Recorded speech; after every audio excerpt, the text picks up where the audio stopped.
Today on the podcast, I once again have Michael Rosmer, who is a offshore citizen.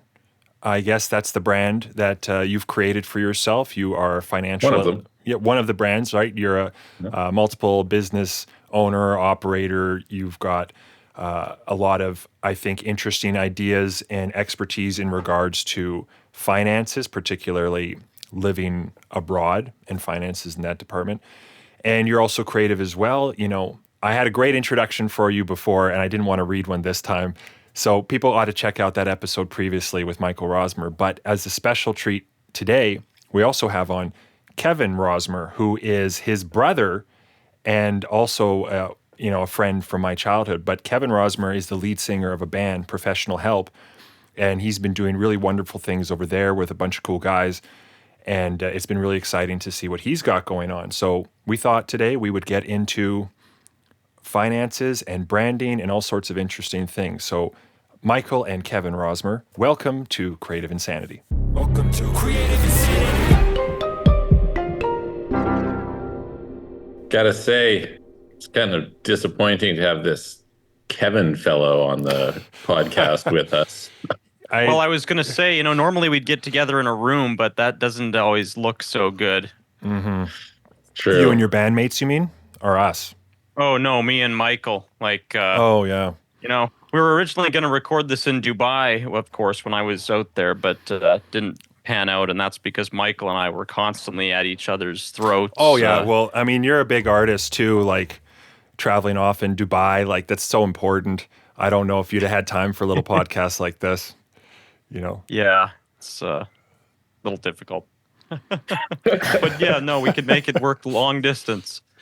Yeah. Yes. Thanks to this great technology. Yeah, 3 places in the world, Dubai, Vancouver, and Edson, Alberta, right? Yeah. So this is where I Right. want to start. I want to start first. I'm going to go to you, Kevin. I'm going to ask you, before I get asking you stuff, I'd like you to actually introduce yourself a little bit. Talk a bit about your band. Talk a bit about how you got into the artistic side of things. You can talk about our history together too, whatever you think you'd like, but it'd be nice to reintroduce you to my audience. Yeah, sure. Well, my band is Professional Help, and we're like an alternative indie rock band, basically a variety of different influences. And, we've been doing our thing now it kind of got started loosely around 2016, and it's been a gradual process of building it into what we conceived it to be. I mean, putting a band together, there's a lot of components in regards to not just the music that you're making, but also like what you want the identity of your band to exist as. Mm-hmm. At least that's the way that we think about it. Not everybody does, I suppose, but I think that that's an important part. I was thinking about this earlier before coming on the show, because I was thinking about what we were going to talk about, and one of the things that came to me was just the idea that your brand is part of the artistry, and your identity is a part of the artistry. It's not just the music that you're doing, but it's the whole experience of it all together. Mm-hmm. And so, I mean, I've been influenced by a lot of different groups over the years. Like the Ramones was huge for me. Kiss has been very influential in terms of certain things that I take away from them in terms of their how I'm inspired by the iconography Right. of them as a group. Alice Cooper's the same, Elvis Presley, a lot of these types of artists. I like icons, and so in respect to trying to create a band, I wanted to do something that was going to eventually be iconic and memorable as its own thing and have a strong identity to it. Well, and what's interesting about your band is that you guys are all so different. You come from such different backgrounds. It's really interesting to see you come to a unified identity, despite the fact that you guys are almost nothing alike each other. You know what I mean? Yeah, for sure. Yeah, and that's one of the interesting things is, like, obviously we do have a lot of similarities, a lot of similar musical influences and stuff, but we bring together all of our own perspectives and Yeah, not that you have nothing. Yeah. influence and just like any other band, I guess. But we never grew up in the same town or anything like that. So It is interesting that you say like it's part of the artistry. I think that's like can definitely be the case. It's kind of like a multimodal art form when you think about it that way. Like I was thinking back in the day to when I first learned about opera, and it was like this idea that you had this music, but you combined it with drama, theater, etc. And then you see kind of musicals. And I was just reflecting today on seeing movies. And, you've got this soundtrack. So you've got like this musical element, but then you've also got this whole acting element. Then there's this story element. Then there's, like, there's all these different elements coming together in this multimodal experience. And each one of them is a piece of artistic expression that you're bringing together. And so I think any of those can exist on its own. Like you can have, for example, performance art that is just pure, performance. Somebody's, behaving that way. You can have just music. You can have just costume design. You can have just set design. You can just have storytelling. You can have all sorts of these things. But bring them all together is really cool. And I think helps you to differentiate a bit. I think it's hard to stand out if you're like just music. There's nothing more than, say, a beat.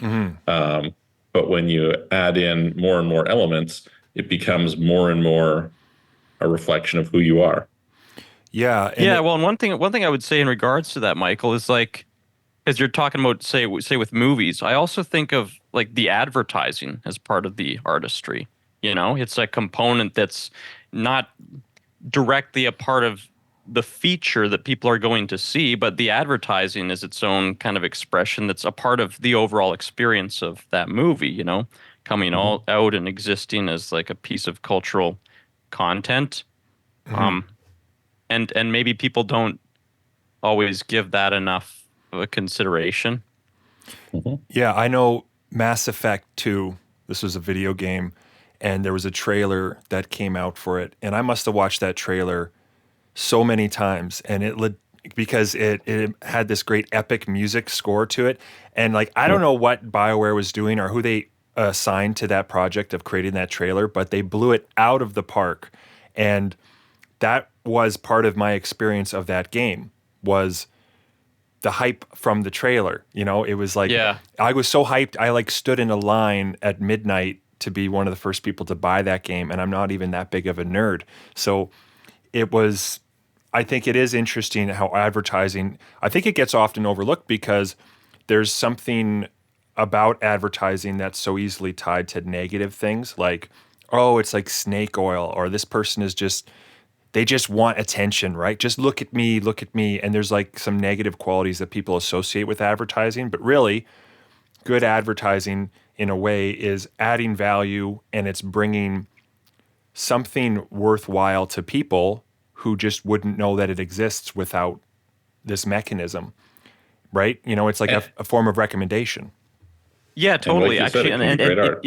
It really reminds me what we're talking about here. A little bit of what you did with your most recent feature, Spencer, the Dance with the Devil, and the stuff that you put out to build up to it. Like you created that little short film at the movie theater where it was kind of like this old style. Oh, with Elizabeth movie. Chamberlain, Yeah.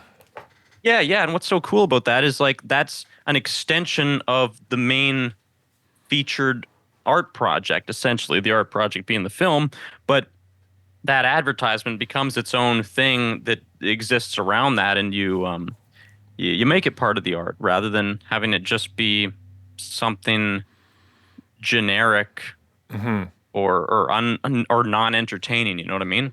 I think a lot of Blizzard games where I maybe liked the advertising more than the game, and a bunch of movies too. It's like that's just it. It's a very relatable thing, like kind of what you're talking about there, Spencer, with the hype that you felt that got you to go into the lineup, and that it became this whole experience.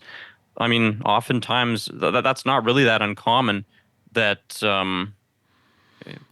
what you're saying, Michael, that the advertisement might be even better than the actual thing.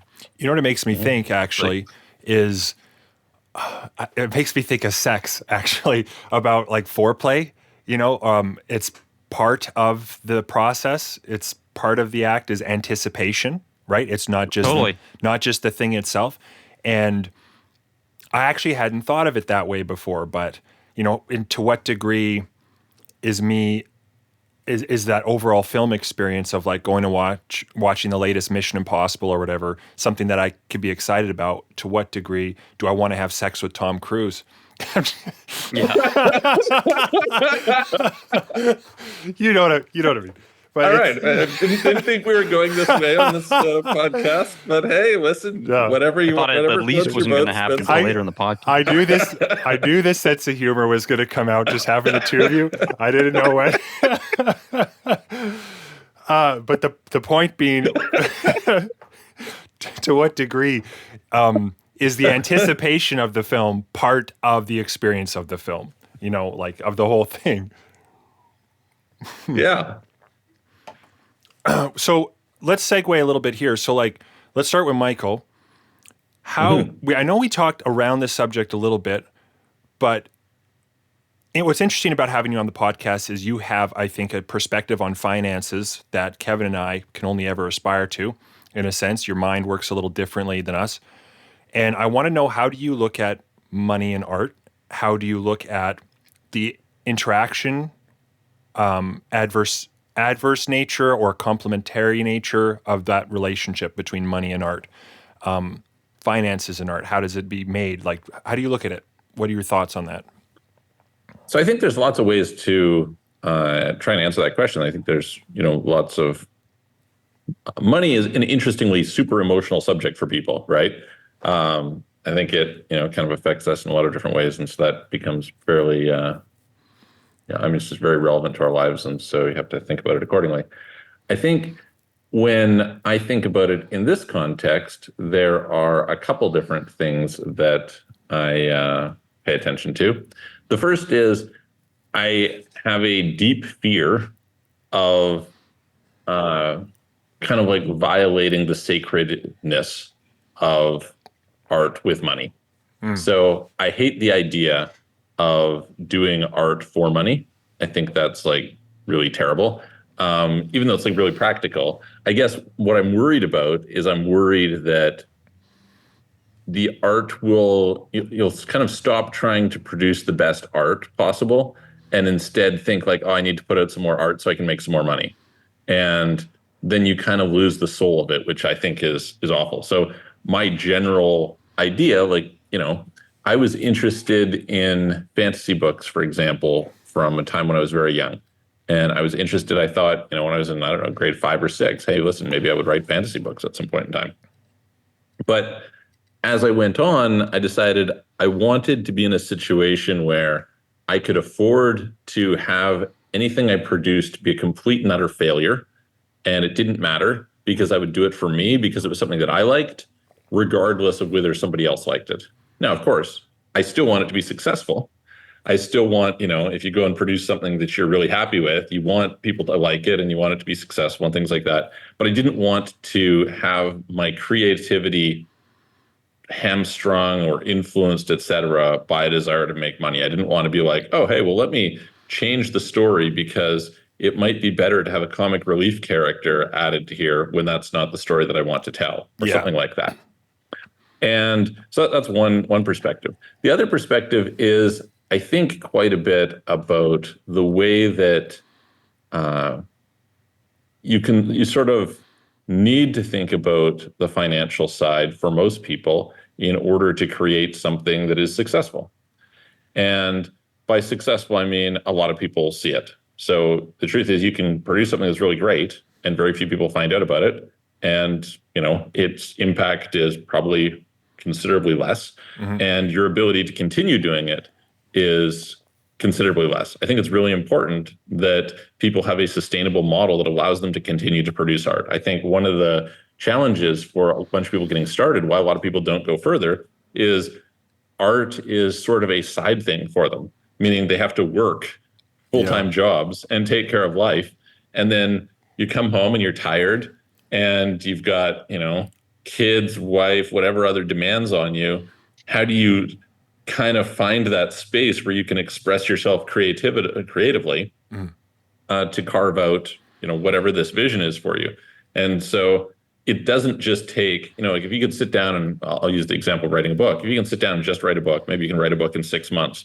Well, it's not like because you're working full time and having to deal with all this other stuff related to money that it's going to take you, twice as long. It's probably going to take you 2 years, 4 years, 5 years to do that same piece of output. And so if you want to be in a position where you can devote yourself to bringing to life the things that are inside you and putting them out to the world, you need to think about it from a financial standpoint. And so when I think about that, I kind of think about various different mental models around how money works, which most people probably don't think much about or have a deep understanding of, et cetera, how marketing works, kind of different models of that, et cetera. And then I think you can strategically design, kind of a lot to something that Kevin was saying.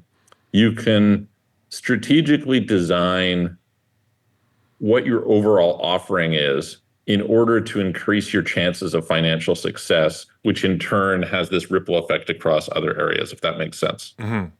No, that does make sense. And before I comment on any of that, I'm going to jump right to Kevin now. Kevin, what's your perspective on art and money and the interplay of those two things? And is it different from Michael's in any way? I'm really all about compromising artistically in whatever way you have to make a buck. Why are you laughing? Oh, listen, I've always said I'm not gay, but $20 is $20, right? So. I like that philosophy, Michael. I'm learning a lot about you guys. I think one of the things we probably all actually share in common is not wanting to have to compromise artistically in order to make money. And a part of the navigation of this is to try and figure out a way to make your artistic endeavors profitable. I'm in that position of the person. I'm a classic example of what Michael's talking about, of a person who has to work a full-time job to finance my artistic endeavors. Now it's interesting because like Michael and Jeffrey's our other brother, we all sort of take a different approach to our lives a little bit. Michael's kind of correct me if you think I'm wrong, Michael, but it's like Michael's aimed to take care of the financial side of his life first and foremost, I would say, and then pursue with the intent of pursuing the art later on, so that you can do exactly like what you're talking about. You don't have to be successful with the art in order to produce it. My strategy's been sort of the opposite, where I'm like, put the art first, make the stuff and prioritize that, and then finance it however I have to by, doing whatever job. But I've prioritized trying to make the stuff right away. And Jeffrey's done maybe more of a hybrid of that, or Jeffrey's done kind of a more predictable strategy or a more conservative strategy, in that it's like he's also trying to get his financial side of life taken care of through, like, I guess, less dramatic means. I think Michael's he's an animator, right? Isn't he? Or yeah. But he's an artist within his field. Like, he works at Electronic Arts now. And so he does artistic stuff, but he's not working on his own stuff. But that does provide a platform for him to learn, to be in a professional environment, to deal with professional grade production, be around other artists, while at the same time making a living at it. So there's some sort of crossover there. Yeah. And so but Jeffrey's main interest in terms of what he wants to do artistically is tell stories. And that's through being an author and creating comic book art and eventually making TV series and lots of different things, video games maybe at some point as a part of that. But he's a storyteller, and that's kind of his main where most of his vision comes from, is specific stories that he wants to tell. So yeah, I mean, we all have kind of a different strategy. Um, and I don't know which one's gonna work out the best. I always feel like there's multiple paths to get to success, so you can take a lot of different roads, and there's never really just one right way of doing things. But yeah, I just sort of felt like I don't I want to make sure that I produce my stuff, Yeah. essentially. You want to have creative control over what you're doing. I know that's very I integral and do. important to you. Yep, that's important to me. And what's just important is that I actually get it made. And I've developed the skills so that I can do what I want to do and what I want to make. But I do run into the problem that Michael's kind of talking about, which is you have to balance that with a full-time job, and that eats away at your time and your energy. And so, production for me has been rather slow. Right. I think another thing too is like there is something to be said for the type of art that you're trying to do, right? So like, you know, if I just wanted to sit down and write books, which is part of my artistic expression, it's relatively inexpensive to do that, right? So, Yeah. but the fact that I want to take those books and I want to make movies out of them and I want to do other stuff with them, that is much more financially demanding.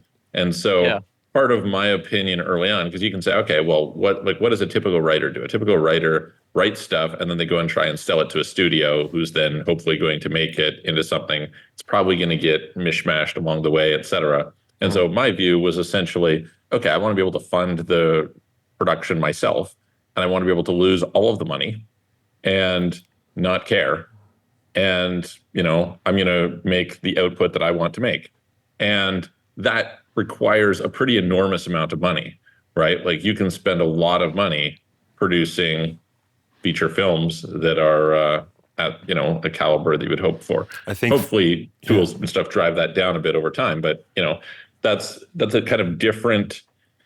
It's a different approach than if somebody was just like, oh, hey, I'm a poet and I want to write poetry, or I'm a painter and I just want to paint. Well, at least it's less expensive. So the bar that you need to reach financially in order to facilitate that is much different. And especially different because you have to hire a whole bunch of other people. It's not just a one person job. Yeah. You're hiring, like a whole team, and there could be hundreds of people involved in some of these productions, thousands, I guess, in some cases. And so that just costs a lot of money. That just does. Yeah. And so where's that money going to come from? I think of Francis Ford Coppola, is it, who he hasn't put anything out in a while, and a trailer for his new movie Megalopolis or whatever has come out with Adam Driver, and apparently he self-funded this film, $120 million. But I think I heard about that too. I think he had to sell his vineyard and Yeah. stuff in order to get the money together. but he has full control of it. It's like it's a fully self-funded project, is my understanding.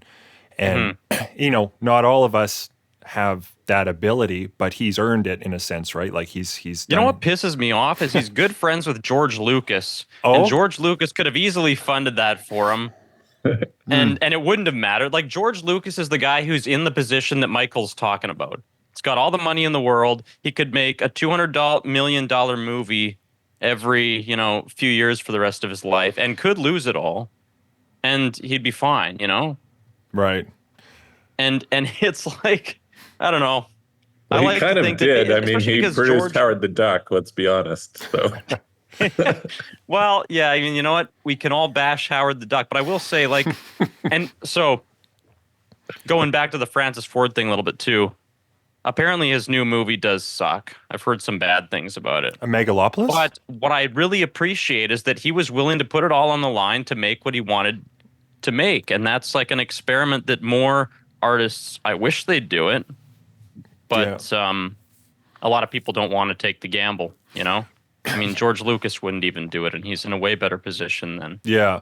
Let me synthesize these two viewpoints a little bit from my perspective, is that art is, it's like you have the route, which is, yes, create stability financially. The risk with that is that you will become in some way indentured to this stability too, in that it will create other responsibilities for you it may take longer to come to, right? Like you set off to, okay, I'm just going to work and get by and try to get promoted, or I'm going to try to grow my business. And that might not pan out. You might just be making it and you're devoting all your energy into that to handle your life. But so there's a risk there, because then it's like, well, there went 30 years of not producing art that was just survival, you know? Like it's a risk to try and make money too. But if chances are, if you're devoting more of your time and energy to making money and not to the artistic things, let's say, you'll probably do better, and you'll probably achieve some stability, and then have a bit of free time on the evenings and weekends, and maybe take a day off once in a while just to focus on what you want. And in some extreme cases, you can do so well that you could retire early, or you could be able to be like an entrepreneur who works 2 or 3 days a week maybe, and then otherwise just does what he or she wants to do. And maybe if you're good at it, you could be in your 30s doing that, right? And that's good for you.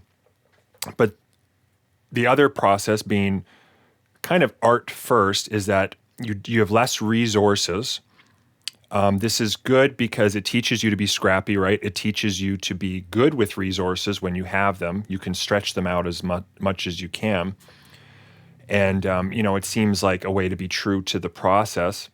The risk there, though, is that you won't have the backing or the ability to get lots of people to see it, right? Like you won't be in a position where you can have something marketed. Michael said earlier about, you can make the best work ever, but if nobody really sees it, there's something wrong about that.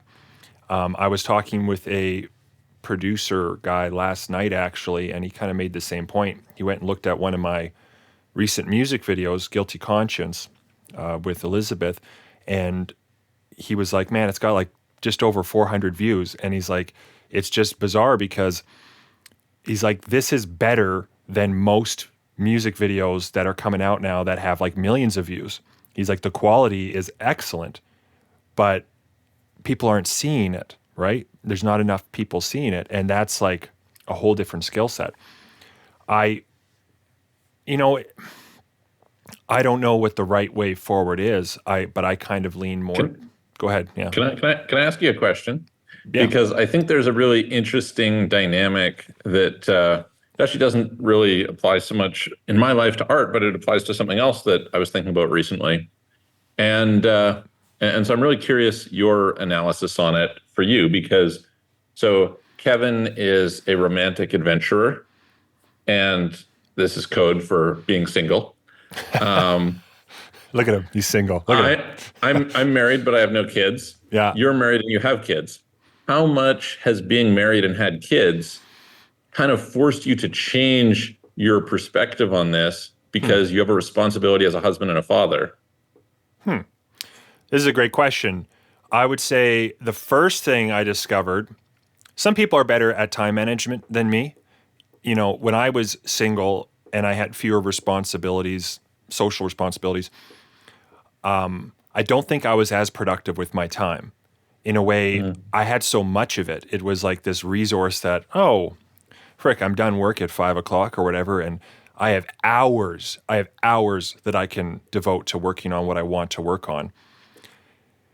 Once I started having kids, well, in many ways, that's what kickstarted my career as an artist, because my eldest was almost a year old, and I had just turned 25, and I realized that was my breaking moment where I realized, oh, shoot, if I want to become an artist, if I want to do anything with my life in this field, I have to work really hard. And you look at how little time you have on each day, and you're like, okay, if I waste my hour today and I waste tomorrow's hour and a half, and I waste the 3 hours I get on the weekend or whatever, it's like weeks and months and years will pass by with zero progress on anything.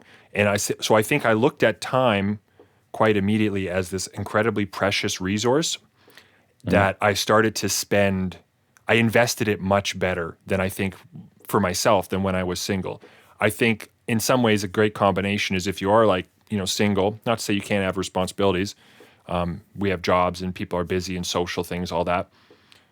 But it would be to look at your time like it's precious when you have a lot of it, right? That would be the ideal. Like if I had from 20 to 25, if I would have invested my time the way I did post 25, I would be in a completely different place, I think. So, yeah, but I also operate well under pressure. So for me, it's like the more pressure you add to my life, the more, restrictions and obstacles and stuff like that, the more I feel determined to prove everybody wrong and just, like carve a path through it. Yeah. It's interesting because like I was thinking about something that, prior to being married, or at least having my wife, even before we were married, I was pretty willing to like risk it all. Like I could just roll the dice. I don't really care that much because I know it's my like I'm willing to pay the price for my own mistakes. I'm very willing to do this.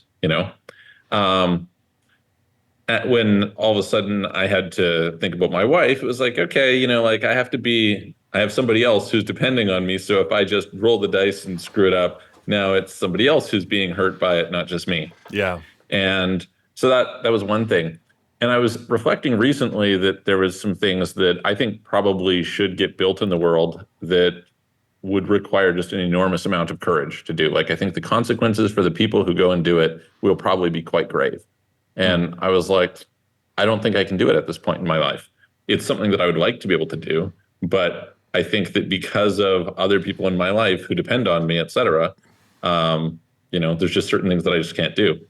And so that affects my choice of direction on a bunch of these different things. Yeah. What's your take on this, Kevin? Well, what is interesting, and this has been interesting for me to observe as I've known you, is that like you put out way more content than I do, in spite of all these time restraints, constraints. Having a family, having kids, like you've got way less free time than me, and so it's been, inspiring to watch you use your time really well, and actually get a lot done, which is more than I can say for myself. So I really blame definitely your have to. bandmates though, Kevin. I mean, come on, like you gotta put some blame on those guys. I Like know. Well, those getting guys four people aren't together is quite. tough.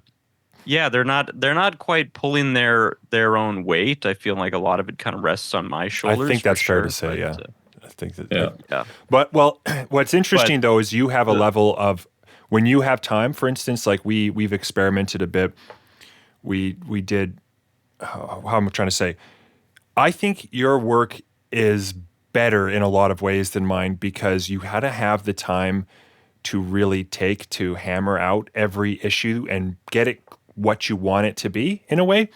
Like it's closer to perfect, I think, than a lot of my work. A lot of my work is good and I'm proud of it, but it's like learning on the fly. I'm doing a thing and I get a little bit better, and then the next time I tell a story or do a music video, I get a little bit better.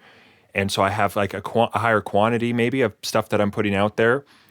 But you can see like this great gradual process of growth as an artist and as all my skills. Whereas you, like, there's stuff you've made that's like years ago stuff that is like, excellent, of an excellent quality. And I think there's something to be said for that too, right? Like taking your time with to make the work something you're extremely proud of. It might take a little longer sometimes, but I mean, it's not like you're taking years and years and years to do what you want to do. Like you are putting out quite a bit of content, and you and your bandmates have some music that is awesome that's been coming out. And then you as a filmmaker on the side of all this, and I think you've done some really great, funny things, and some awesome things. And as an actor, you've got a lot going for you. Yeah, it's like, well, I do tend to try and polish things really well before they come out. So maybe there's something to be said for that. I wanted to feel very finished, and like the details have been nitpicked over. And I do think that you tend to follow this scale of like of exponential growth at some point, where you start to be able to, once you've sort of mastered the skills or whatever, you are able to ramp up the production. And so I'm kind of anticipating that happen, especially with our music and the video content that we put out. So hopefully that'll happen gradually. Well, But yeah, it's definitely a process of like figuring out how to do a polished piece of work and then ramp up the speed of being able to put it out yeah. there. Well, and even just regularly, posting or having a system for it, right? Like I know I would go long months sometimes without posting anything, or I'm kind of better about it now, but like for you guys, for instance, I feel like you guys got into a good habit of just snapping photos, taking like little things that you guys, while you're working, you have, you're in the studio, you're having a little session, you're like walking around or thinking about something. You captured these little moments that are interesting to see, and I feel like you guys do a good job of just regularly posting that stuff, Right. Yeah. Yeah. That was one of those things that we had to just develop the habit of doing. And yeah, I think that's again being an artist this day and age. There's a lot of different components to it, like between trying to promote yourself on social media or just like put stuff out there for people to see. Kind of what we're focused on right now is I always kind of break it down into like create the product and then bring the product to market and then make people aware of the product, Yeah. you know? And so we've been trying to get a good handle on just creating the product right now and making it available, releasing it. And then the next thing will be to start getting good at making people aware of it. Have you ever wanted to grow your own garden but didn't feel like you had the space?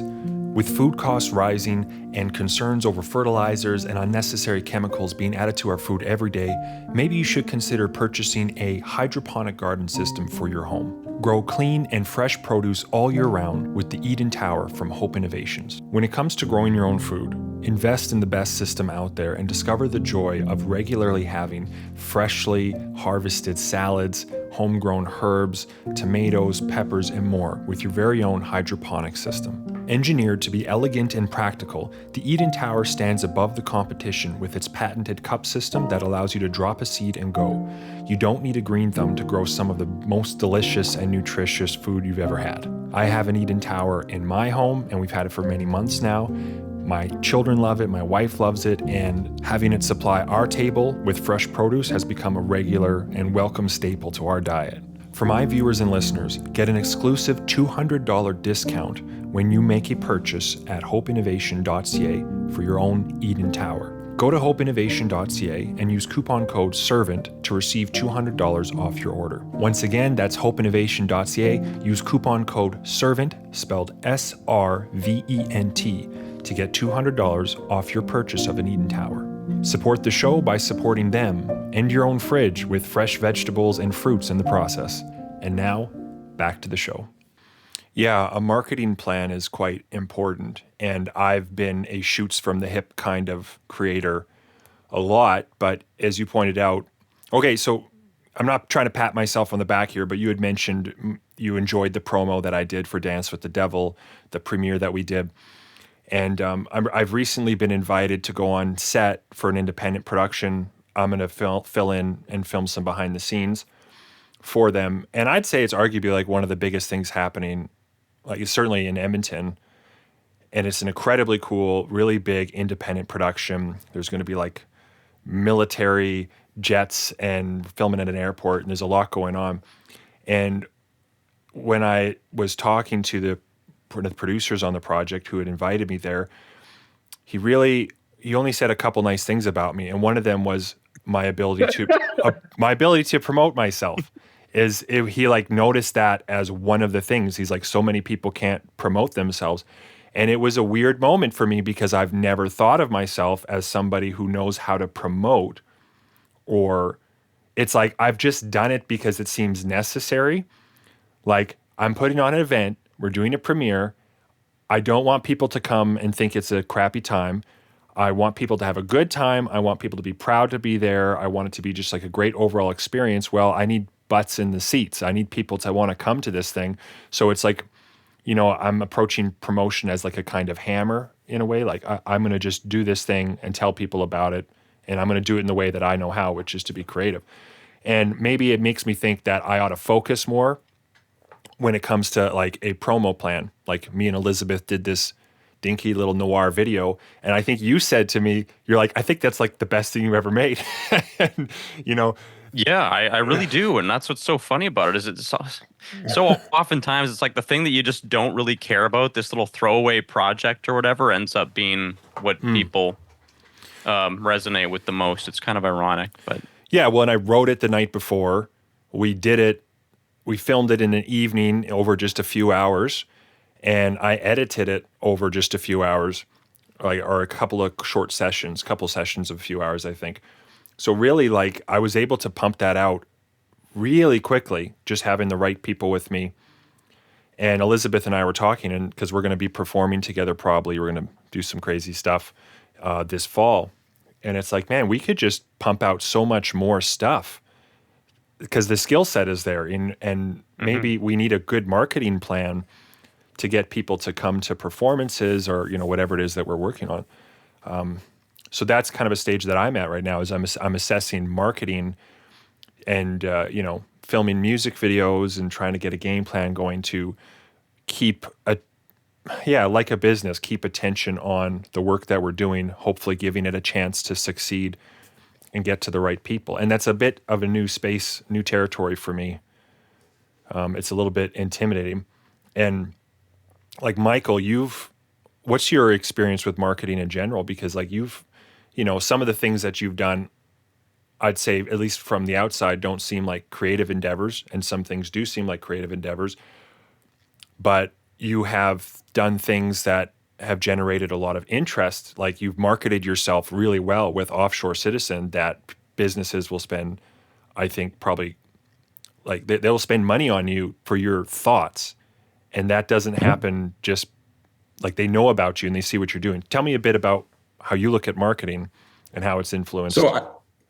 Because I have cared a lot about kind of creating financial and business success in general, I've spent quite a bit of time kind of studying and trying to understand marketing among other different fields. And I think that it's super interesting because when I hire marketing grads, they don't know anything about marketing. They're really terrible. So it's an interesting question to ask, like, okay, like what's the gap and what is it that you have to do to be successful? And I think one of the most interesting things that most people don't understand when it comes to marketing is there's this pretty simple financial equation. So this is what I call essentially the financial model of marketing. And that is you always have some sort of customer acquisition cost. Okay. Customer acquisition cost is whatever you spend to get somebody to consume your product or service, whatever that happens to be. It doesn't matter if it's a movie. It doesn't matter if it's, sometimes I do consulting calls with people. It doesn't matter if it's, downloading a piece of software, whatever. There's some cost to get that to happen. Mm-hmm. And then there is some sort of back-end financial piece that comes from that. And the secret ultimately to market success is to be able to create a positive loop where there's more output on the back end than the cost on the front end, which allows you to take more off the back end and run it back into the front end to scale that process up. Mm-hmm. And this is like a very little understood, but sort of quite simple principle. And so if you think about it from the standpoint of like, why is it really hard to be a successful artist? Like, say, I'm talking about like a recording artist, somebody who's making songs, et cetera, is that it's really hard to cause the customer acquisition cost to be less than the amount that you make off of the consumption, because what you make off the consumption is so low. So it's relatively easy to go and like, not relatively easy, a bit of an exaggeration, and there's lots of nuances to it, but say like I have this iPhone here, I don't know, it's $1,200 or whatever the heck it costs. Well, if you have a $1,200 sale, then probably there's 50% cost in there. There's $600 a margin or something. It means you can spend $600 to get somebody to buy that. Well, it's much easier to spend $600 to buy it than there's a pen over here. The pen, I don't know, maybe it's 10 cents or something, right? Yeah. That means basically you can spend 10 cents to get somebody to buy it. Well, it's just really hard to get somebody to buy something when you have a 10-cent budget. And so Yeah. you can strategically start to think of this and say like, okay, how do I make this more successful? So let's just use an example. Say we're talking about a song. Well, if you have somebody download a song on iTunes or something, let's say it's a 99-cent song and Apple takes 30% of it, so you have 70 cents. Okay, well, your customer acquisition cost can be no more than 70 cents, basically, is what you're telling me. Because you spend 70 cents, you get your 70 cents back, and then you can spend 70 cents again. Your allowable customer acquisition cost has to be lower. So what do? Well, if you have an album and now the sale is $7 instead of 70 cents, okay, well, you've just increased the amount of budget that you can put on the front end in order to get something on the back end. If you do a concert and people are coming to the concert, now maybe, I don't know, you can sell a ticket for $30, $50. Obviously, in big concerts, I don't know what Taylor Swift charges these days, but probably hundreds of dollars, right? Thousands of dollars, maybe.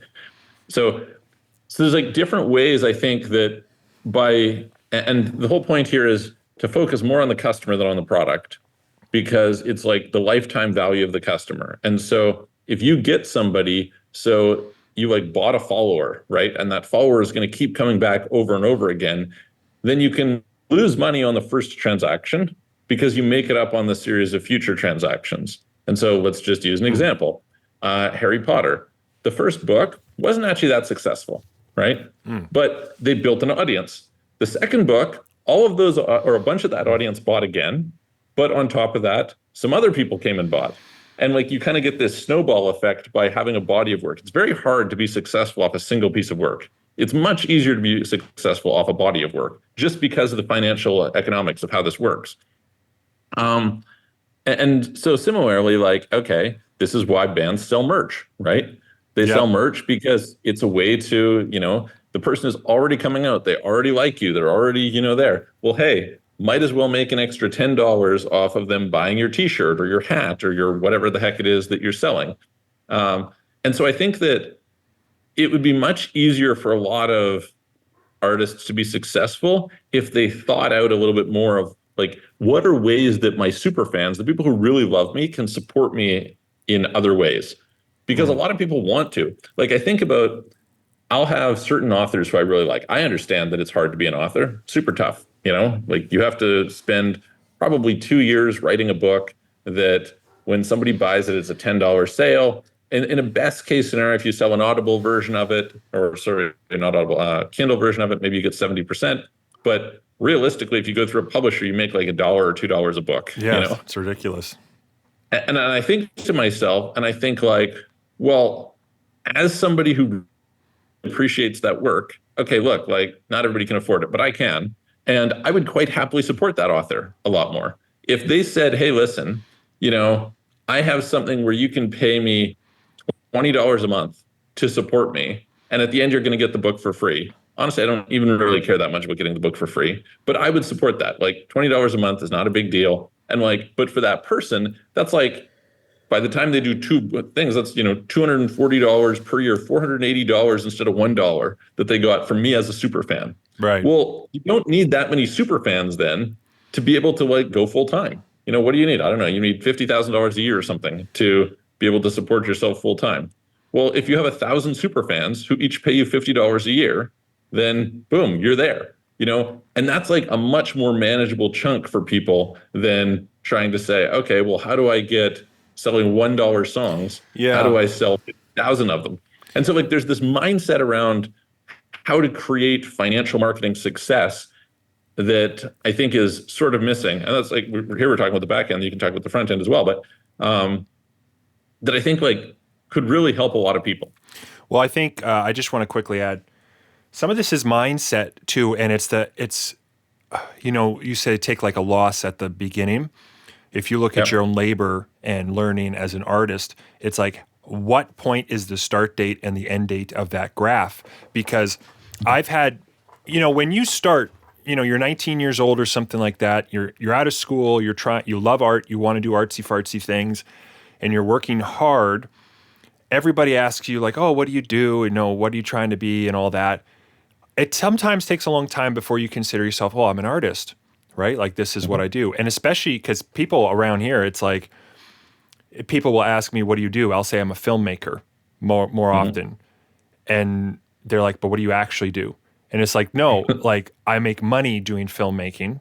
I do Yeah. promo work and I create films for people. That's my job.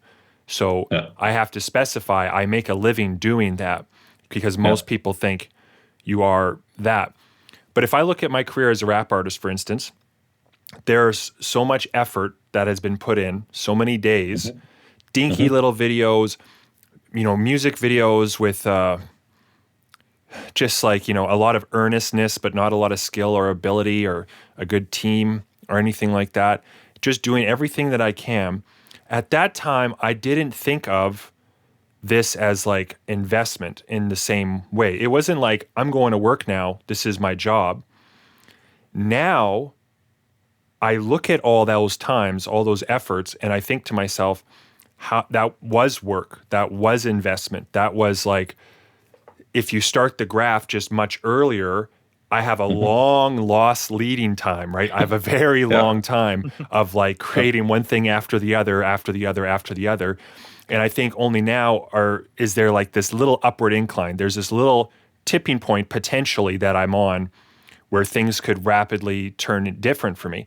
And it's, if I start the graph here, it looks like, oh, he puts out a wicked music video, good for him. But it's like, no, this was years of work, years and years and years. But if my career is going to last till the day I die, potentially, hopefully, what's 10 years of suffering for 30, 40 years of success in a sense? Do you know what I mean? Like, that's all I wanted to add. Yeah, to that. there's a great story I remember hearing about Picasso, that he was apparently like 80 years old, sitting in some cafe somewhere doing sketches, and he kind of finished after, I don't know, being there for an hour or whatever, done his coffee, gets up, and he went to go throw it in the trash.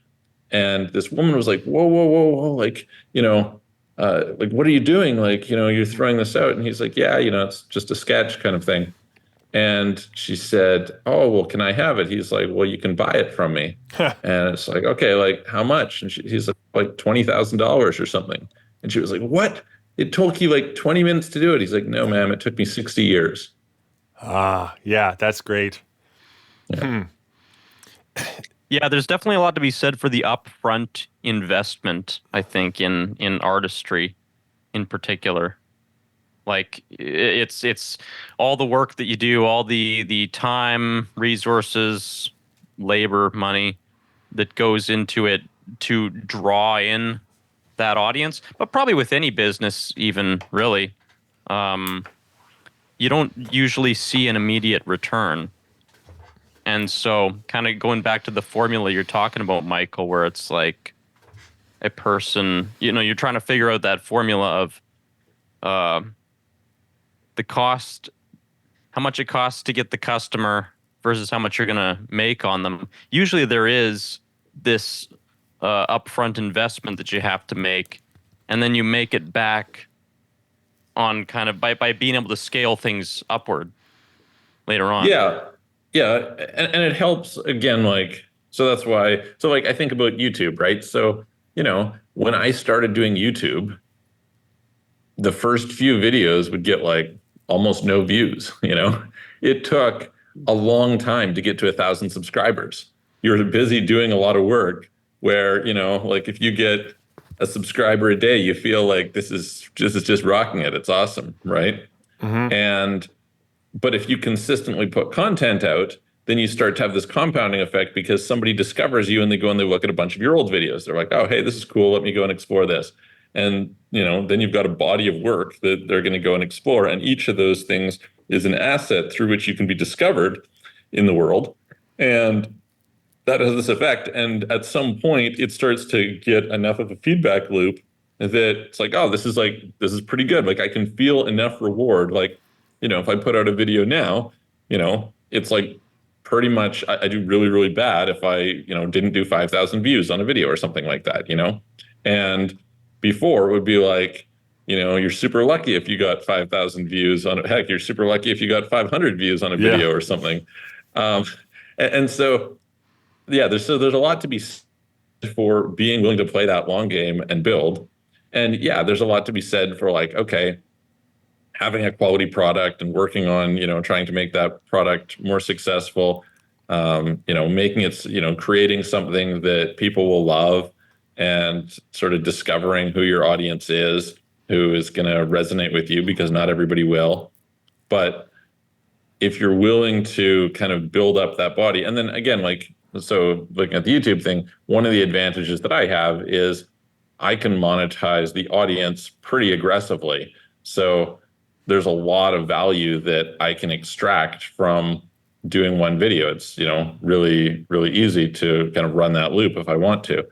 And that's, I think, a little bit of the problem with like putting out a music video, right? It's like, okay, great. What are you going to get? Are you going to get YouTube advertising? YouTube advertising revenue is not going to pay you much. Like, you're going to have to find some better ways to it's all do this. Music videos are, I mean, they're what I live for and all that, but they are in a way advertisement. They are, Yep. They're like, look at look at me as an artist or what I'm doing, and connect with me, and become somebody who's more likely to go to a show, spend money on a ticket and buy some merchandise, or somebody who's going to support me through my buy me a coffee or whatever, somebody who's going to share my work and increase, the algorithm. And, like, I haven't even hit 1,000 subscribers, right? And I don't know, 700 or 800 or something. And it's like, it's such a slow crawl, but I know that I need to wrap up my regular posting, but it's hard when you put so much work into a music video that takes a lot of time to make, a lot of effort. I think there's a lot of value in determining what your product or service actually is, right? And so a lot of the time, maybe people, I don't think they necessarily know what it is. Like, again, the music videos you're doing are not what people are paying for. For an artist, it might be like that people enjoy the musical experience that you're giving them. For a lot of people, it's the relationship. That's the service that they're getting from the artist. I think a lot of people, like, let's say with YouTubers, one of the reasons why a lot of people go to YouTubers over and over again, it's like you become so familiar with this person who's maybe offering commentary on whatever topic. A lot of people, that like the service that they're offering is the relationship that you develop with the person you're watching. So it's important to kind of recognize what that is, and then that helps you to figure out what to sell or how to sell it, or where your income is going to come from. Yeah. Well, I think that Kevin's, biggest way to create just massive lifetime value is, he's a good-looking guy, sugar mamas. Like, who doesn't want to have a rock star as, Well, the nice thing about that, Michael, is that then I can kind of use a little bit of the model that you're operating off of, which is a single customer from one of your videos can be a very valuable asset, right?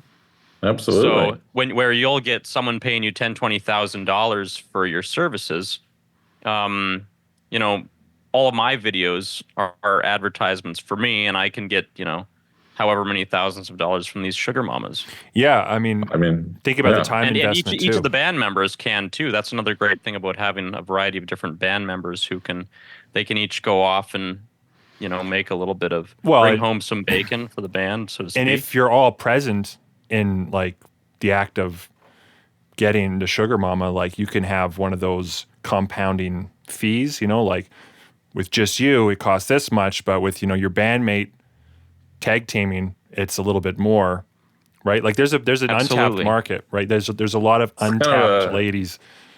It's a little bit like a book series, First you experience one, then the next, then the next. There's four volumes to this series. Yeah. And then, you don't want to just like, read I'm one. not sure. Yeah. So you go back and you want to like experience another one of them, because you kind of got to compare. It's like, is this steak more tasty than that steak? I don't know. You got to see. Yeah. Well, and this is all stuff as well you can contribute to your OnlyFans account too. So even the people you're not directly servicing, who are paying you the big bucks, you could be getting like little little bucks along the way. And Absolutely, yeah. That's like an example of like the scaling up method where you're able to reach more people and you don't have to sell, your personal time for each one of those sales. Hey, yeah, Absolutely. Yeah. this somehow turned into a very profound and useful discussion. yeah. Well, okay. Other than See, the, now we've discovered what the service is that I'm actually Yeah. selling. I Yeah. thought it was music. I thought it was like bringing musical joy to people's lives, but it's something Just entirely bringing else. joy to people's lives, I it's think. one desperate old lady at a time. so I'll say this. Other than the OnlyFans and the whoring around, what are you guys doing financially? What's your plan for sustainability, kind of right now? Like, what's your active thing? Like, I know you have a lot on the go. You mean what's making us money right now? Or what are you aiming to make money for you? Like, what does success look like for your band financially? And what literal steps are you taking right now?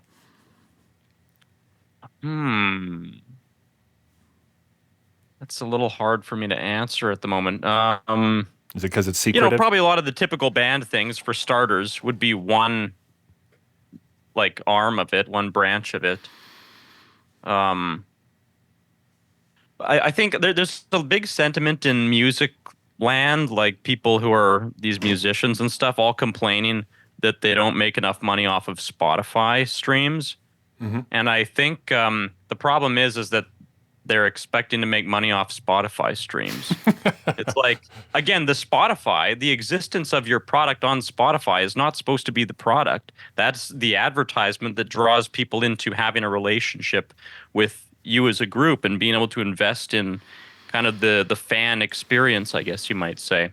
Mm-hmm. So for me, like when I get into a band, I at least used to like to wear the t-shirts and stuff, but I may want to go to a concert. I probably am going to want to watch like documentary films and stuff about them. There's a Beach Boys documentary that's coming out on Disney Plus at the end of this month, and I'm really excited to watch it, And I'd be happy to pay money to go see it or go watch it in the theater. There's like this Coldplay live concert film that they put out a couple of years ago. I went to see that. It's like you get people invested through having through having your stuff available for them to consume, right? Mm-hmm. But I think too much people are relying on like Spotify streams as a source of income, kind of as if in a similar way to how they used to depend on album sales, and that's just not the product anymore. So No, that's a fair point. but there's so many other creative ways of figuring out how to monetize a fan base and also monetizing a brand. So for instance, like U2, for instance, has done brand deals with Apple and stuff like that. So they're like, hey, we'll use you guys in our advertising campaign and we'll, have your songs in it and stuff like that. Like, I don't know, there's lots of different things. You could be the official, if you have a lot of eyes on you, then other people will want to utilize your fan base Right, and like, those eyeballs that you've got to promote other things, right? So there's ways to make money that way. Kind of like how a famous athlete will do a deal with a shoe company or something. yeah. No, there's But Well, people have to there's- get their mind out of thinking that the music is the product, I think. yeah. No, that's a great point. You're going to say something, Michael? Well, I was just going to say those sugar mamas are valuable clients to a lot of advertisers. So, Honestly, this sugar mama thing could be a very profitable venture. It could. As much as we're joking about it, it's an insightful. Whoa, why did you think we were idea. joking? Why not? Yeah, we're not joking, right? Like, we're married, but this is your chance, man. Travel the world, Well, maybe get the band members each to be flown out to different exotic locations for a rendezvous with an adoring fan. and I don't know your bandmates as well as I know you, but they might even be open up open to like sugar daddies, right? So just saying there's a market there too, statistically. I don't think there's. No, I don't think they'd do that.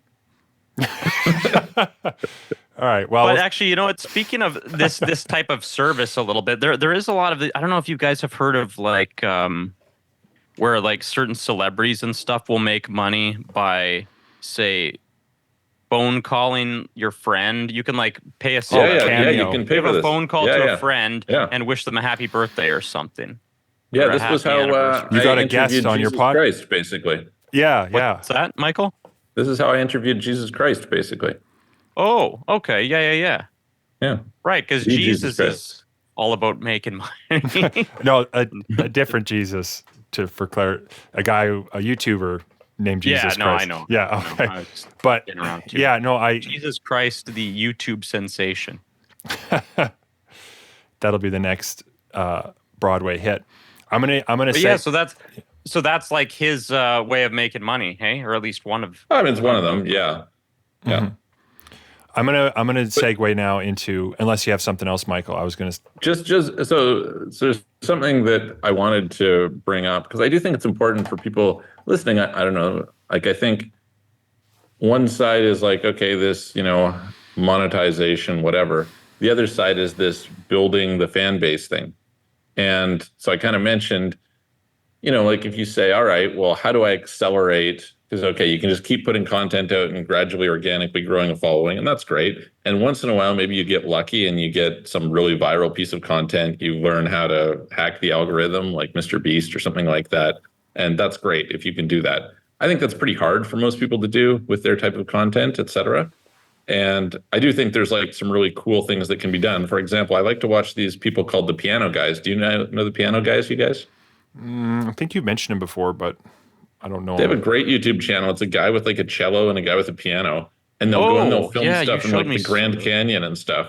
And Yeah. if you think about it, it's like just two dudes playing. They'll play whatever Titanium. They'll play some Coldplay song. Like it's like a well-known song, but it's in a cool environment that makes it kind of more viral that somebody would want to watch because you're doing it in the Grand Canyon, you're doing it in some ice cave, you're doing it in whatever. Yeah, and it helps that like the production value is quite nice too. They're very beautiful videos, and the audio production's really good. And Absolutely. So like there are strategies you can do in that regard. But this being said, I think one of the issues that a lot of people have is they have no budget to get started, right? And so this is something that I think people can also think strategically about is you're like, all right, well, I don't have money because a simple thing to do is, okay, I put out a piece of content and I advertise the shit out of it, which is basically the studio formula, right? The studios would go and say, okay, we're going to sign an artist. We're going to have them create something. Now we're going to go and we're going to put it into our marketing machine. We're going to spend a lot of money where they could never afford to spend that lot of money. And we're going to hopefully build an audience. Hopefully it catches on with enough people that then we can make it up on the back end through concerts and all this other stuff, right? But most people are not in a position that they can do that. And today you have like a lot more independent distribution, et cetera. So what do? And I think it's worth understanding, this kind of comes to what you were mentioning earlier, Spencer, is that people have like different currencies. So maybe you don't have money, right? You can't spend dollars on advertising. But what can you do? Well, first of all, you can spend your time. At first you don't have money, but maybe you have time, so you can use your time in order to promote. So, I remember hosting events and running around talking to people, trying to get them to buy my stuff. It's like, could I afford to run ads to do that? Nope. But, at least I had a bit of time. So I'm at the chiropractor's office shilling my $10 or $20 tickets to my event that's coming up. And, that is what it is. So that's like a little basic thing that a person can do. The next thing that a person has as a resource, which I think is like really, really important and really quite good to take advantage of, is relationships.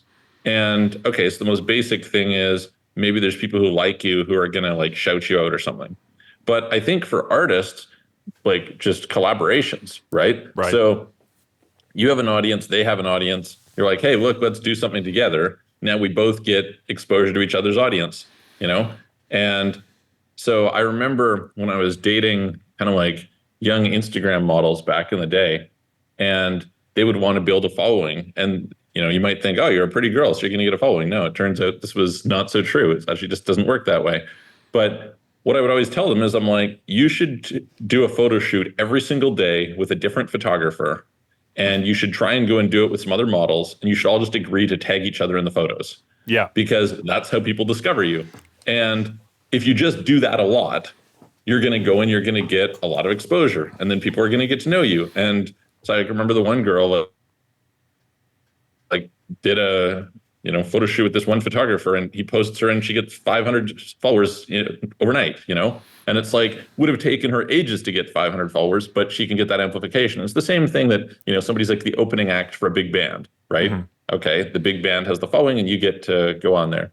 So I think like people should probably be much more deliberate about finding ways that they can collaborate and choosing people who have followings that they can collaborate with. So it's like, okay, maybe you're going and you're doing something and you're doing it with, like, there's a photographer who can be involved. Okay, great. That's a collaborator. There's other actors. There's other, whoever. And then deliberately, the thing that I find most people are afraid to do, but they should need to not be afraid to do, is to be very explicit about, hey, the agreement here is we're going to post on social media together and we will tag each other so that we're like going to get this exposure. Because otherwise, sometimes people just don't post it, or somebody doesn't retag it, or somebody doesn't whatever.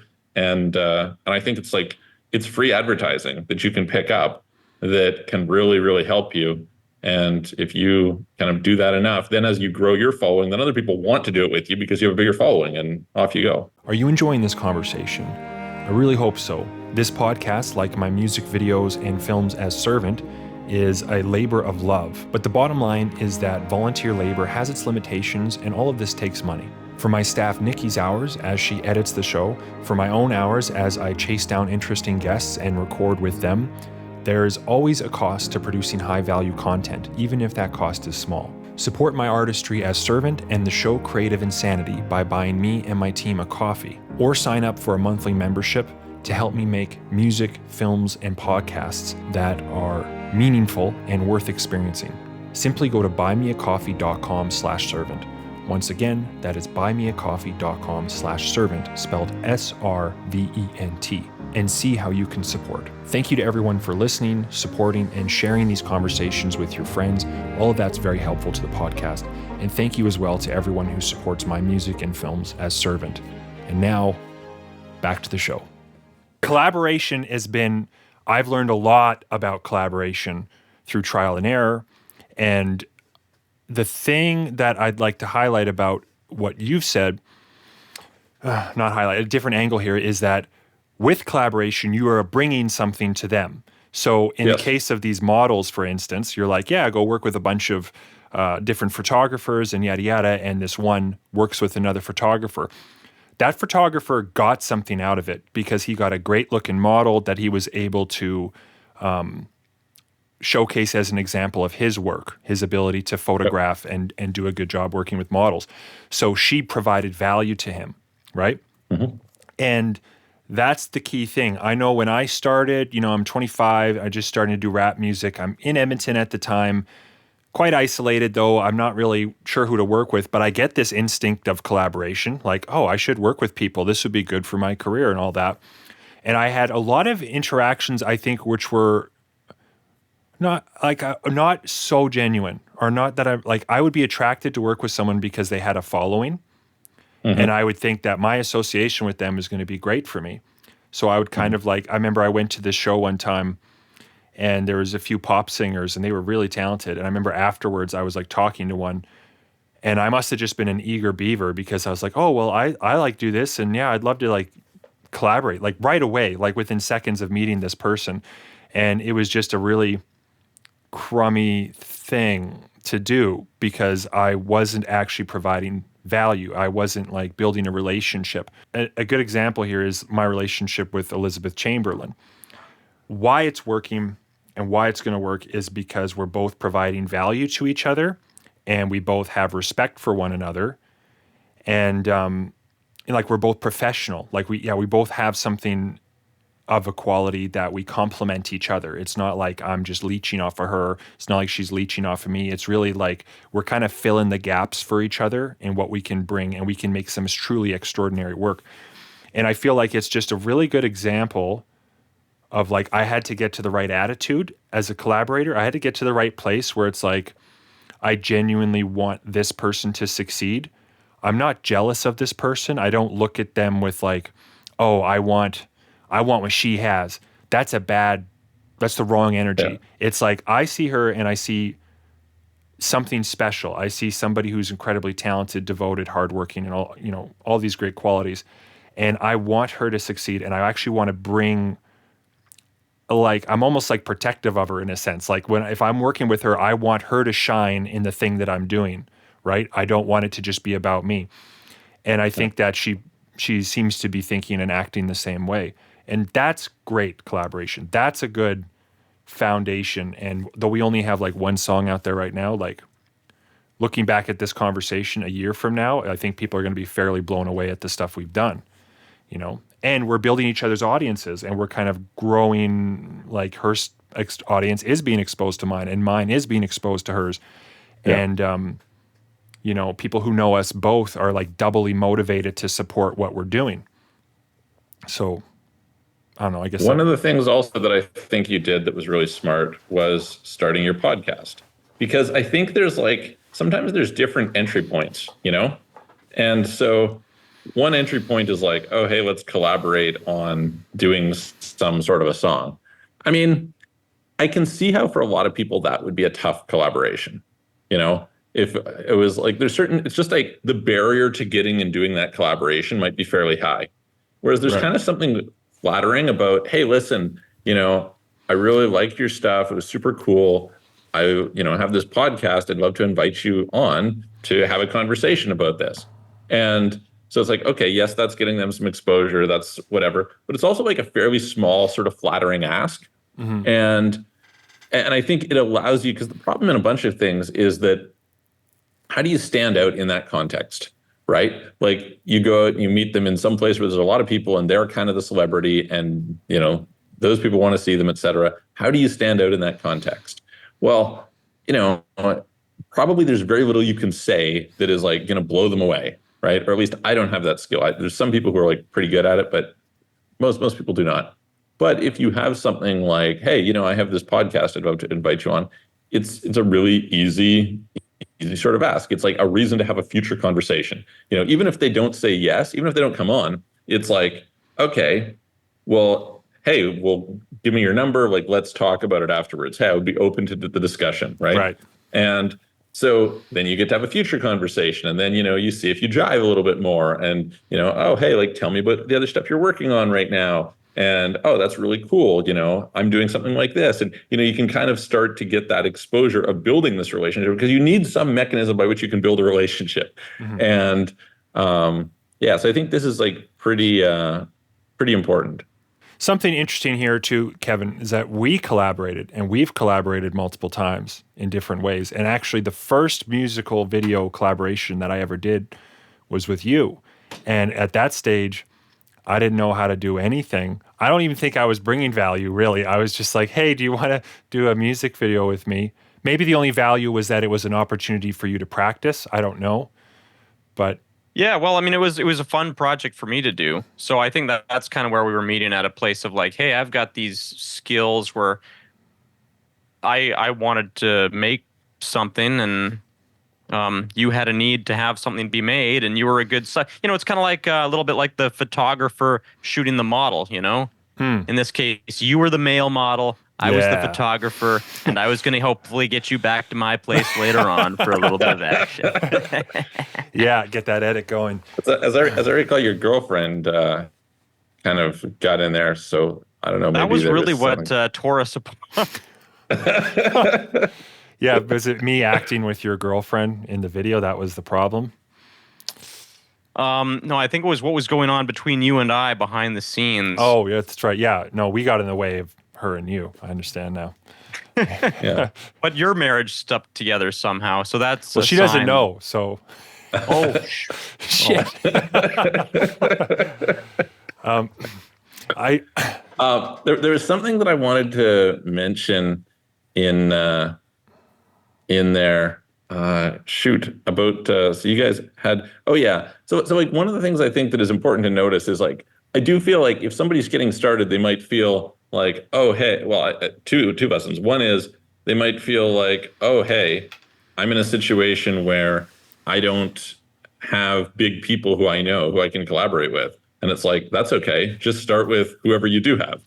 Oh yeah. And second of all, is I think a big thing that Spencer, you and I have talked about years ago now, which is like the amazing degree to which sometimes big people are happy to like come and collaborate with you. And you don't know until you have that conversation. So I don't know. You can Oh, mention it. yeah, no, well this is a perfect example. That's a very good point. Jordan Peterson, for instance, I did a dinky little video that he Sorry, Jordan, who? Peterson, I think. Yeah.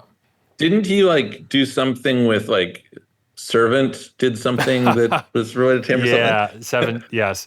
So 7 Songs for Life came originally from his books and all that, but I connected with him by doing a dinky little video that basically put him to a rap song, and he shared it on social media.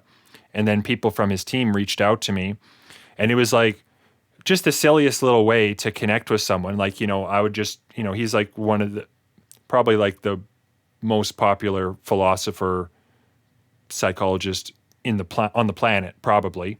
And Well, absolutely one of them. And he I did 7 Songs for Life, which was something nobody had ever done before. No one had taken his books, taken some rules from it, rendered and adapted them into music, rap music for that, to that degree, and created music videos that have like some level of compelling narrative to it. Like this is as much as like, yeah, he's way up there and he's got all these bigger fish to fry. That's like an objectively really cool thing for someone, even if it's just a fan, to do with your book. Like, who else had done something like that with his work? And I can confidently say nobody. Nobody had done anything like that. It was a unique thing.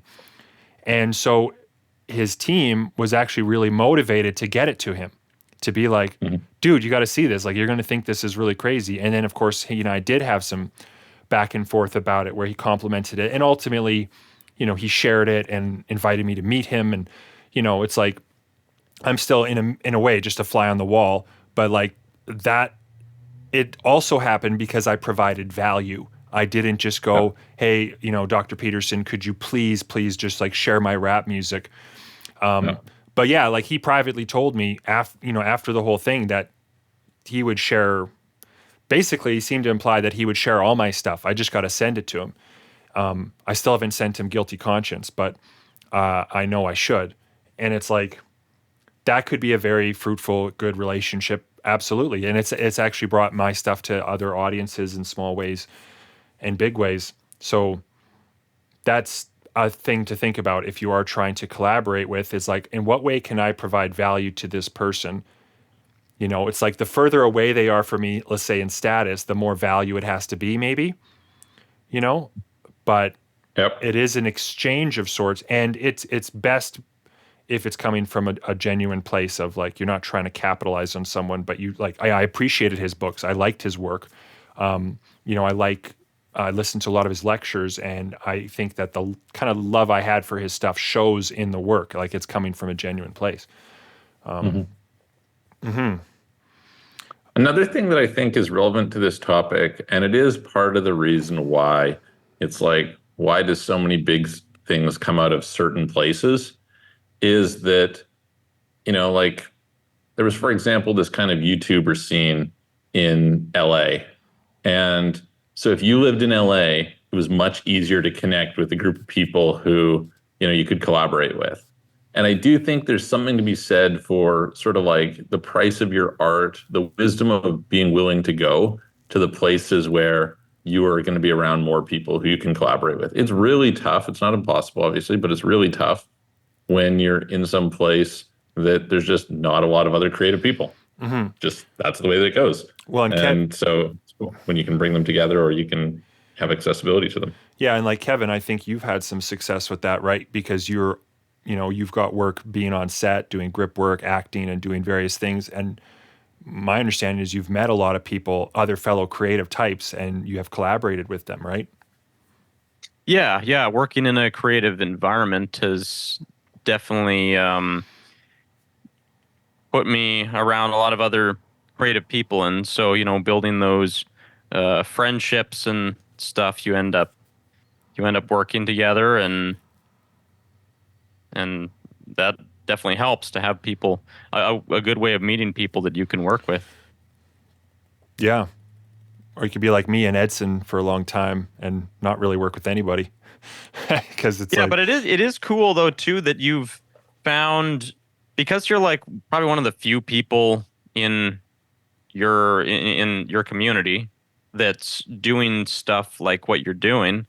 um, you stand out in that way, and you're able to get other people together who are also interested in that, because they're mhm. like, hey, there's nothing going on in this small town of ours. It's cool when they discover somebody who is doing stuff, and then it's attractive, and that they want to be involved with you. And it's like, hey, here's a guy who's actually doing some stuff, and he's not letting his geographic location stop him. Yeah. That was kind of one of the things too, even like because when we were kids, I was making movies in Hinton, and you and I ended up working together on Construction Wars, which was like a little Star Wars parody we'd made together. And I remember there was other people too in our group of friends or people from school who like wanted to be involved in the movies that I was making once I put the work out as well. It's like, hey, that looks like fun. It's creative. It's Yeah. cool that somebody's actually taking the reins and doing something. There's a lot of power in being an initiator and a person who, yeah, actually gets stuff done and makes things. Because a lot of people talk and talk, but not a lot of people execute. Yeah. Being a finisher. And that skill set is something that people look for, like fellow collaborators look for. Like there's a lot of people who are all talk, who could talk up a project or an idea, something they're excited about, and they can get the other person excited about. But someone talks you up on this big thing, and then you connect with them and you look at their social media or something like that, or and you see that they've done nothing, they haven't put out anything, or they put something Hmm. out years and years ago and it was like subpar. Like it creates doubt in your mind. It kind of makes you feel like, oh, how serious is this person? Like you're not sure. But like when if I talk to somebody like, hey, I want to do a thing, they collaborate. They're willing to collaborate because they see the track record.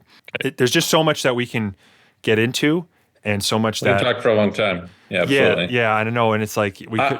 I'm mainly interested in learning more about Spencer's desire to have sex with Tom Cruise. I don't know. It's What'll be weird is if Is I, this something you felt for a long time, or a recent discovery after the latest Mission Impossible? well, it would be funny is if I edited that joke out, but then I forgot to edit this part out. And then, and then people are like, what happened? I don't know why you would edit the joke out. I No, think it's it's great. perfect. It's a good joke. Yeah. I It is funny though. It's actually a perfect metaphor. It's just like it's like, yeah, the foreplay is part of the act Yeah, itself. absolutely, 100%. That whole part of the conversation I found super awesome. So I was great to think about So foreplay. so I will give the final word to you guys. Basically, you'll each get a chance just to say, summarize, or you know, give advice or round out what you think needs to be said in our conversation. I know we hit a few different things, but what's your takeaway? I guess. Well, I guess I'll say one thing quickly because it's just on the top of my head. Um, I'm not really thinking too much about monetizing my stuff until you actually get people invested in it. Mm. And I think that if you get too caught up in trying to figure out the monetization before, it's a little bit like that putting the cart before the horse thing. But then again, I don't know. Sometimes there's different strategies for different products. It's kind of like how Tim Ferriss in the 4 Hour Work Week talks about the concept of doing like test marketing before you create the product to see if there's any demand for it. Right. That can be a good strategy, I guess, in some cases. But I think it depends on that's why it is that you're doing it. the thing again comes back to, for me, like I'm not really doing art for finance. I'm doing art for me. Well, that's just And it, right? finance is like this secondary thing. So I don't like really care whether there's a market for it. I don't really care whether people like it. I don't care, like, for yeah, me, like you're my just gonna objective make is it to either produce a way. masterpiece. Yeah. Right. Yeah, that's kind of the way that I feel too in regards to what I'm doing is like I'm going to make it either way. And so I'm going to try first to master the production of the product and try and get people invested in it and then figure out the monetization afterward because there's lots of ways to do that. But you know, I think we all have a commitment to excellence in that regard. Not everybody does. Like I agree with you guys, and I definitely want everything I do to be awesome, something that I'm proud of, something that my collaborators are proud of. And that's really it. Like that's what it's about. For me, I want to make art that's meaningful. It's like I don't care about the money. People could give me money and that would be great because then it gives me more time to do the art. And I understand the Where practice. did your inspiration for Dance with the Devil come from? My inspiration at first was a idea for a music video. I was talking with a friend of mine who I fight jujitsu with, and then I was at a country dance with my wife, and Aralee was there as well, and I danced with Aralee a couple of times, and we just made a joke about how funny it was. We were like standing close to each other and not trying to kill each other. And later that night, it just gave me this funny idea for like a kind of sparring like dance sequence between a man and a woman. And I just thought it was a cool visual idea. So I didn't even have a song for it. I just had, this is a really cool visual concept that I think I could bring with the right person, with the right skill set. And then it kind of expanded into a little bit bigger of an idea with some acting because I was, doing short film stuff and I wanted to involve it like an extended music video. And then I think from there, I got more serious about it and thought I'd make a real short film. But nevertheless, I keep this music video in there, which is sort of experimental in a sense. But I'm actually going to release the music video this week, just the video portion, just the music video from it, Nice. not the whole film. Yeah. The whole film I'll send to a few film festivals and release the rest of it later. But yeah, it was actually a visual idea, and I wrote a song and did everything to serve that, which is not how I'm approaching some of the other stuff I'm working on right now. Nice. Very good. So it's basically a blending of your passions, really, I guess, because you're really quite yeah, passionate about jujitsu and filming also and making music and making films. But I also think it is like kind of this important lesson, which I find is, I think the best art comes from like a seed of inspiration, and you can't identify where that seed of inspiration is going to be. Like sometimes for me, it's like a scene in my head. Sometimes it's, idea of some character. Sometimes it's, like there could be whatever. And you have to kind of like start with that, and then you kind of like let it lead you, and then you kind of layer over it. So I always say that, the best writing is done in a circle, because it's like you start at this point of inspiration and then you kind of build stuff around, and then that will influence where the original part was. And so you start to layer over it and go like, oh, like let me plant some ideas in here, etc. I read some book one time about like how to write, and it had this like very sequential structural idea of how to write. I'm like, this is total bullshit. Like, absolutely, this is the way you write garbage. Like, it has to start with inspiration. You find some sort of a seed of inspiration, and you go from there. And that seed of inspiration might be totally different than the whole overall end product that people wouldn't really expect. Yeah. But it's still great. Well, and with that inspiration, I had a massive hiccup with the project too, that I go into in the behind the scenes, that a lot of people would have just dropped it because they're like, this is too much work, or there's no way that I can finish this. And I kept going with it ultimately. And it turned into, for me, like a massive thing, like a really big stepping stone. I think everything changed at the premiere of Dance with the Devil for me. I kind of went away feeling like a filmmaker for the first time. Nice. And it's opened a lot of doors for me. And that would have never happened if I didn't stay committed to trying to make the best thing I could possibly make, given the resources and the circumstance and all of that. Yeah, that's one of the things too, isn't it? Is that it's like you just make the work and people start kind of gravitating towards you Because like, we were talking about um, being an executor versus just a person who talks about stuff. And when people see that you've actually made work, that says a lot. And then you start to become a person in demand from others. And yeah, so I would say I like noticed this back in the day being when I focused would more. try to like go into a team that if I went out, I had like an idea and I tried to get a team, very hard. But the moment that I started like getting some momentum, now it was really easy. Like all sorts of people were attracted to that momentum. Oh yeah. Yeah, And interesting. Because you're actually so doing something.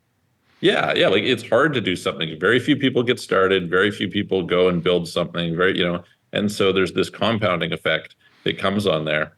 Similar thing, I like what you're saying, Spencer, about, running into this obstacle. I think there's so many things in life that they're concerned about the obstacles, but the real question isn't the obstacle. It's like, how do you deal with the obstacle? Yeah. And if you're willing to adapt and move through it, then on the other side, you can come out really strong. But you have to have that deep, long-term commitment. Well, And I think it's really tough to succeed without that long-term commitment. and having a sense of the whole story and how the obstacle itself can play out. If I think about a movie, the turning point is often the toughest, most conflicted part of the film, right? It's like this moment where the hero is like, I can't even handle this shit. I should walk away. And Yeah. that becomes the illustrator of the success at the end. It becomes the path forward. And so when I hit this obstacle with, basically my lead actress circumstantially had to drop out of the project and I had to recast and refilm and reorganize. At that time, after a couple of days of moping, I intentionally looked at this obstacle and I said, like, what would make a great fucking story is if this obstacle became the thing that made the project even better. And I looked at how could this problem make it better? Well, now, I'm recasting, I can make it, I can focus more on this skill set from an actor, and I can look at, expanding the script, and I can look at, if I'm going to do this location again, I can actually film it better with this other technique that I learned. And there's no way I'm going to get to the end of this where people are going to say, oh, it's too bad he didn't make the thing he set out to make originally because that would have been better. Like, I wouldn't tolerate that. So to me, this was my opportunity to rise to a challenge. And once I committed to that attitude and started to take the steps and get a bit of momentum, yeah, people were coming out of the woodwork and I didn't know anybody really. Now that I have something to show for it, there are criticisms of Dance with the Devil. There's things that I've learned. There's things I know I could do better. And but there is certainly there's some worthy stuff about it. And it itself serves as this great example now. It's a calling card for like what I can do, and it's created just, crazy opportunities. And now I'm doing like all these things and it's still scrappy in a lot of ways, but yeah, my life is different, I would say for sure. So that, I guess, this came to me like saying a point, but I just feel like commitment to excellence and actually finishing the thing is probably the best thing. It's probably the best part of the skill set because ideas are a dime a dozen. Talent is a dime a dozen. A lot of people have talent, but not a lot of people finish what they started, So that's where it's at. Anything else that you guys feel like we ought to say in this episode that has zigzagged through topics of branding and finances and artist integrity and all that? I mean, I think the thing that you mentioned is really, like, a friend of mine would always say, this isn't a crisis, it's an opportunity. So when you face a challenge, how do you think about it? Do you think about it as, oh my gosh, this is a crisis? Or do you say, okay, like, what's the opportunity in here?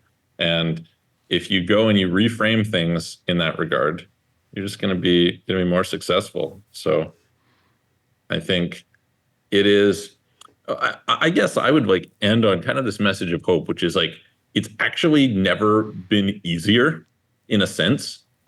You have never had more opportunity. Like, you just think, how hard would it be? We grew up in Hinton, right? All of If us. you were Yeah. relying on the Hinton market to do some sort of art, you were basically screwed. Basically screwed. Yeah, You yeah, know? it's true. Like there's not enough people there to sustain Yeah, what you want to do. exactly. Now you're exposed to this global market through YouTube, through TikTok, through Instagram, through Facebook, through Spotify, through whatever else these things are. And you're able to connect with artists who are on the other side of the world. Like, Kevin, I think you're going to have a problem when you host a concert because I don't know whether you can find a stadium that's big enough to host all the fans. But what you can do is you can do a virtual concert where all these people like pay to tune in over some video thing. And, there can be like 1 million people on this live cast watching the band go nuts. Yeah, totally. The way I could see this going would be like to have some sort of a VR headset concert Ooh. where Yeah, it's totally. like, then people can actually sort of feel like they're in a stadium and they can just be hanging out in their bedroom or whatever, but they're looking around and they, yeah, it feels like you're there. So I don't know. A lot of these technologies could open up possibilities for all kinds of different exhibition and cool experience Totally. that you could offer people. Well, yeah, Totally. Yeah. I think I like even feel like there's not enough like VR. Well, I don't know what is offered for VR stuff, but I feel like VR music videos would be really cool to create like an immersive experience for people where you put the headset on and you experience the music with surround sound and depending on where you turn your head, like you hear it slightly differently or you're sort of surrounded by what's going on at the music video thing. So I don't know. That stuff excites me to be able to do one day, but at the moment, not really able to. well, it's just amazing that we can, like I have a $5,000 camera. That isn't cheap for a lot of people, but that's a hell of a lot cheaper than like a $50,000 Red or whatever that, Oh yeah, a lot yeah. of these studios And it's film on. and it's probably very comparable in It terms of is. like most people would look at the image quality and not be able to tell the difference. Yeah, so like the tools are much more ground level. Like I'm not going to say it's cheap, but they're way more accessible than it ever used to be to have the tools at your fingertips to make high quality content and high Yeah, quality totally. art. I mean, look at me. Look at this video. I Yeah, look like I'm on Charlie Rose. You got like this amazing studio set up and it's like black background, well lit. Yeah, Yeah. but super cheap or whatever, right? But he had like this very bare bones. Charlie Rose specifically had like this very bare bones kind of setup, just a black background type of thing, and it's like the fact that I mean, my camera was a few $1,000s when I got it, but it's not. I got it over 10 years ago, so it's way outdated now, but it's still like better than broadcast quality from back in the day, and it's really cool that we have access to that stuff now. Even being able to do live streams and video conferences and stuff like this. It's like Yeah, putting out a it's podcast from my house, from my studio. yeah, Yeah, it's, yeah, and I do think it's like worth it to bring some production value to the stuff we make. So it's cool that we So can. yeah, exactly. It's a great opportunity. It's a great time to be able to be in that situation, to be able to connect with people, to be able to find 100 true fans or whatever the heck who are able to support you. So I would encourage everybody on that. Absolutely. Well, I think, gentlemen, this is a great place to end it. Thank you so much for your time. Thanks for coming on to Creative Insanity. I really enjoyed this. I thought we got some good stuff out of it. And we'll have to do this again sometime. Yeah, Absolutely. good talk. I enjoyed it, you guys. All right. Next time, maybe we can bring Kevin's sugar mama on. Oh, yeah. Yeah, well, No, I mean, I'll have to bring on let one of the other band members come on and talk his that's a piece. good idea. That's a He good can idea. come on because you're going to be with the sugar mama. Well, the truth is, I don't know if Sure. Zoom yeah, can. yeah. Okay. I don't think Zoom can host enough people to get all the sugar mamas on at once. Like, there's so many. So I think we have to be Yeah, frugal. we'll have to be selective.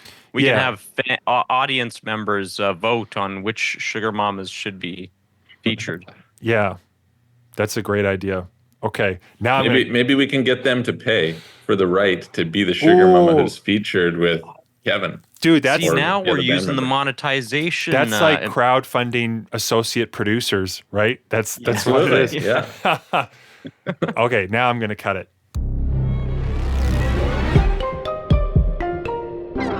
This podcast is produced by my film company, Red Reach Productions.